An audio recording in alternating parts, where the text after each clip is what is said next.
Kafka Escritores presenta Viaje al centro de la Tierra, una novela de Julio Verne. Capítulo 13. Hubiera debido ser de noche, pero en el paralelo 65 no debía sorprenderme la claridad nocturna de las regiones polares. Durante los meses de junio y julio, el sol no se pone en Islandia. No obstante, la temperatura había bajado. Tenía frío y sobre todo hambre. Bendito sea el bóer que se abrió hospitalariamente para recibirnos.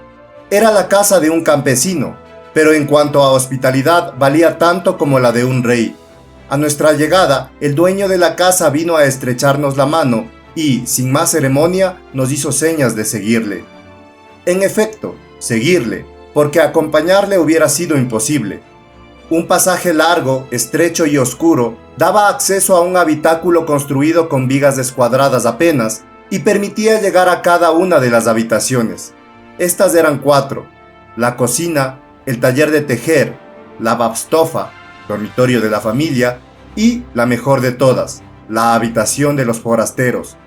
Mi tío, en cuya estatura no había pensado al construir la casa, no pudo evitar darse 3 o 4 veces con la cabeza contra los salientes del techo.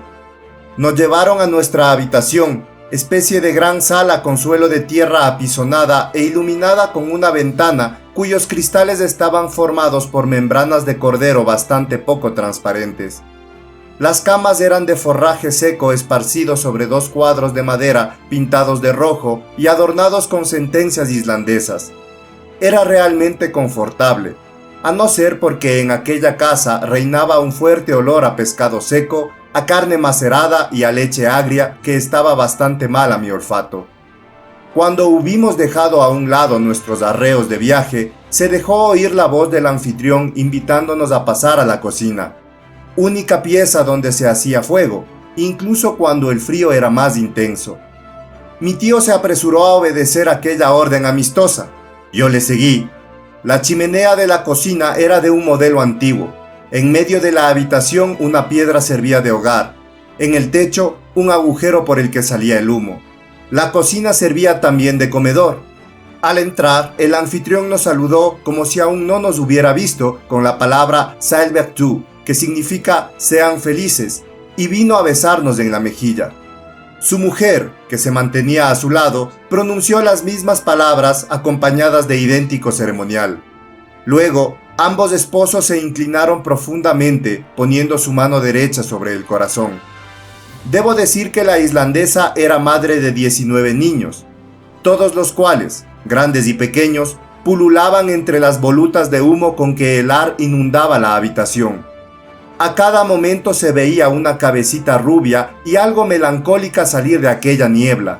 Parecían una guirnalda de ángeles insuficientemente aseados. Mi tío y yo acogimos cariñosamente aquella nidada. Pronto tuvimos a 3 o 4 de aquellos críos en nuestros hombros, otros tantos sobre nuestras rodillas y el resto entre nuestras piernas. Los que hablaban repetían Sælbertu en todos los tonos imaginables. Los que no hablaban gritaban a más no poder. Este concierto fue interrumpido por el anuncio de la comida. En ese momento entró el cazador, que venía de dar de comer a los caballos, es decir que económicamente los había soltado en el campo. Los pobres animales debían contentarse con pacer el escaso musgo de las rocas y algunos fucos poco nutritivos, y al día siguiente acudirían por sí mismos a reanudar el trabajo de la víspera. Sælbertu, dijo Hans. Después, tranquilo, automáticamente, sin que un beso fuera más acentuado que otro, rozó con sus labios al anfitrión, a su esposa y a los 19 hijos.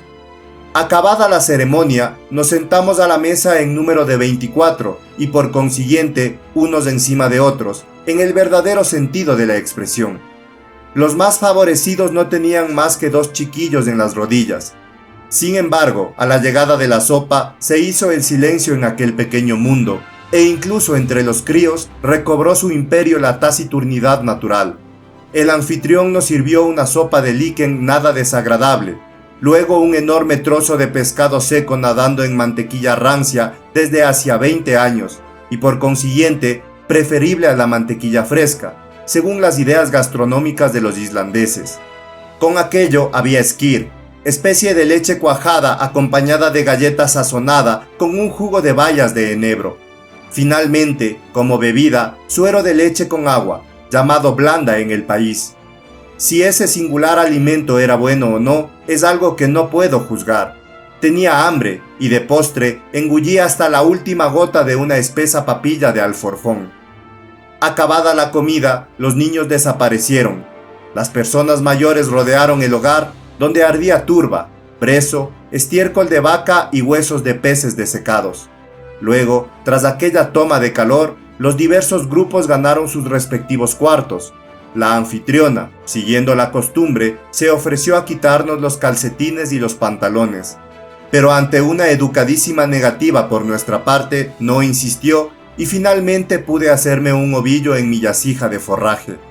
Al día siguiente, a las 5, nos despedíamos del campesino islandés. A mi tío le costó mucho trabajo que aceptara una remuneración adecuada y Hans dio la señal de partida. A 100 pasos de Gardar, el terreno comenzó a cambiar de aspecto. El suelo se volvió pantanoso y menos adecuado para la marcha. A la derecha, la serie de montañas se prolongaba indefinidamente como un mismo sistema de fortificaciones naturales cuya contraescarpa seguíamos. A menudo se presentaban riachuelos que nos veíamos en la necesidad de vadear sin mojar demasiado nuestros equipajes. El desierto se volvía a cada paso más desolado. Sin embargo, a veces una sombra humana parecía huir a lo lejos.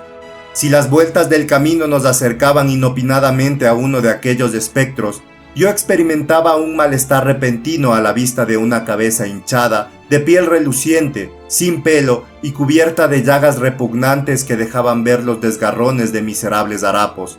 La desventurada criatura no se acercaba para tender su mano deforme, al contrario, escapaba, pero no antes de que Hans la hubiera saludado con el Sailbertu habitual. Spetelsk, decía. Un leproso, repetía mi tío. Y esta sola palabra producía su repulsivo efecto. Esa horrible afección de la lepra es bastante común en Islandia. No es contagiosa, sino hereditaria, por lo cual les está prohibido el matrimonio a estos miserables. Aquellas apariciones no eran, por su naturaleza, las idóneas para alegrar el paisaje, que se volvía profundamente triste. Las últimas matas de hierbas venían a morir bajo nuestros pies. Ningún árbol, a no ser algunos bosquecillos de abedules enanos semejantes a matorrales. Ningún animal, salvo algunos caballos que su dueño no podía alimentar y que vagaban por las sombrías llanuras. A veces un halcón planeaba entre las nubes grises y huía a todo vuelo hacia las comarcas del sur. Yo me dejaba llevar por la melancolía de aquella naturaleza salvaje y mis recuerdos me devolvían a mi país natal. Fue preciso atravesar varios pequeños fiordos sin importancia y por fin un verdadero golfo. La marea, quieta en ese momento, nos permitió pasar sin grandes fatigas y ganar el caserío de Aftanes, situado una milla más allá. Tras haber vadeado dos ríos ricos en truchas y lucios, el Alfa y el Geta, nos vimos obligados a pasar la noche en una casucha abandonada, digna de ser frecuentada por todos los duendes de la mitología escandinava. A buen seguro, el genio del frío la había elegido por domicilio e hizo de las suyas durante toda la noche.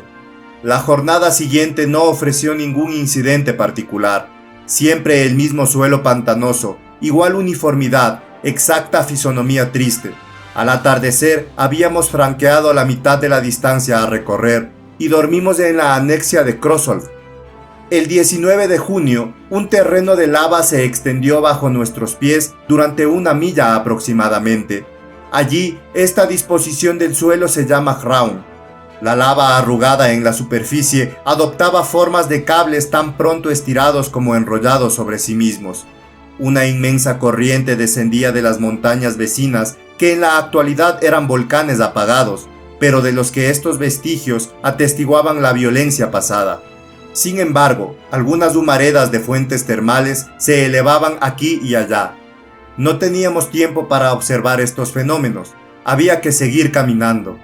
Pronto reapareció bajo los pies de nuestras monturas el suelo pantanoso. Pequeños lagos lo entrecortaban. Nuestro rumbo se orientaba entonces hacia el oeste. En efecto, habíamos dado la vuelta a la gran bahía de Faxa y la doble cima blanca del Sneffels se erguía entre las nubes a menos de 5 millas. Los caballos marchaban bien, las dificultades del suelo no los detenían. Por lo que a mí se refiere, comenzaba a estar cansado. Mi tío seguía firme y erguido como el primer día.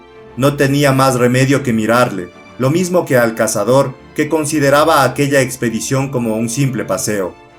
A las 6 de la tarde del sábado 20 de junio llegábamos a Budir, aldea situada a la orilla del mar, y el guía reclamaba la paga convenida.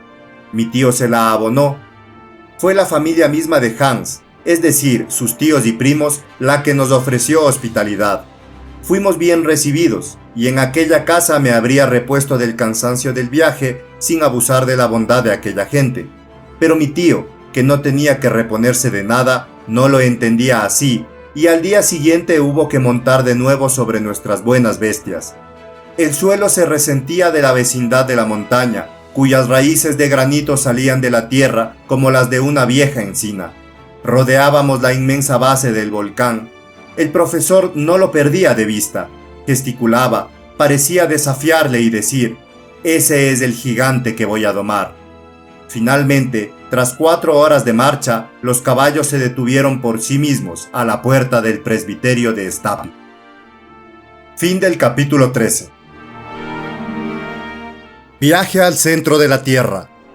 Una novela de Julio Verne.